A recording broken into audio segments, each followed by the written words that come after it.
While on the lookout for the mythical land of Hyperborea, researchers have come across the remarkable remains of an ancient observatory and unusual carvings on the wall of a mountain in northwest Russia.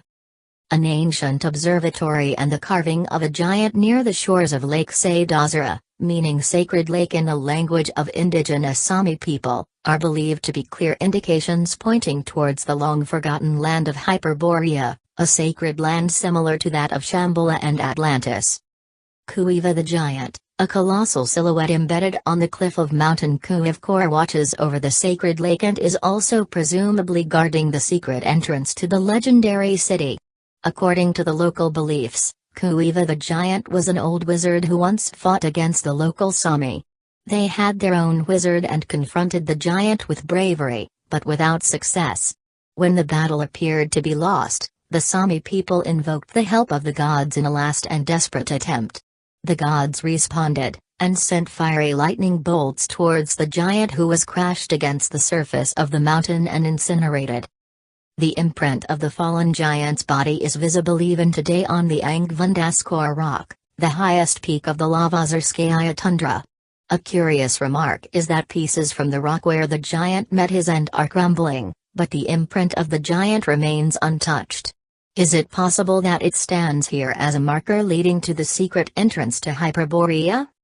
In case you haven't heard of Hyperboreans, they were a group of mythical people described in Greek mythology who dwelled beyond the Northwind, in a land supposedly utopian, where the sun shined 24 hours a day, which according to current knowledge could be somewhere within the Arctic Circle.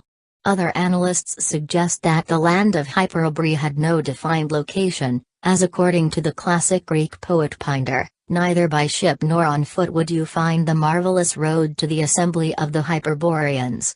This could also mean that this mythical place was well hidden, and whoever set foot to find it would only come to a dead end, unless they knew about the secret entrance and how to breach it. Other Greek accounts refer to the Hyperboreans as the people who possessed sacred knowledge because of them being in a close relation with the gods.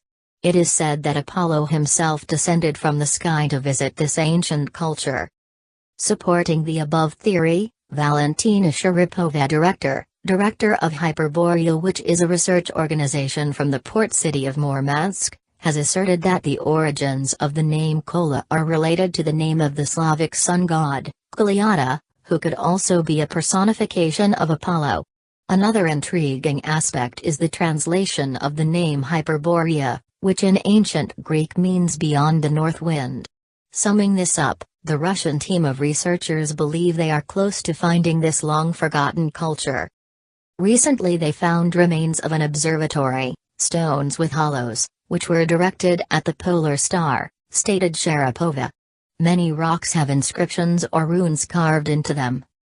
Other enigmatic aspects of the story involve the discovery from the beginning of the 20th century of an underground entrance near the shores of Lake Ozera. Explorer Alexander Barchenko, who found the crevice, was later shot dead, and his discovery was stifled by the elites ruling the scientific community, RBTH reports. Fortunately, the work of Barchenko has been resumed through the Cosmopolisk organization. Its members have already uncovered several caves and cracks, but none of them proved to be of any significance yet. We will have an answer to this mystery only after we find all the caves, said Vadim Chinobrov, director of the research group and investigator of unexplained phenomenon. I am prepared for anything that we find. With regard to ancient cities, I believe that if we do find some structures, they will be underground or underwater. I hope some of these legends will be true. It's likely that Hyperborea is more than a myth, since early detailed references come from Herodotus's histories written approximately 450 BC.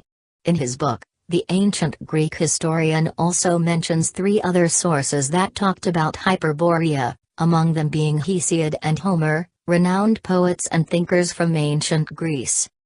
So is it possible that this ancient and notorious settlement existed? If so, it would be only a matter of time until its discovery, since the 21st century has brought performant equipment that can pierce through any type of terrain, revealing what lies beyond. Until that time comes, however, researchers and ancient history enthusiasts can only speculate on where the mythical city of Hyperborea is, but the hope remains that someday, the remnants of an ancient and legendary civilization will be discovered.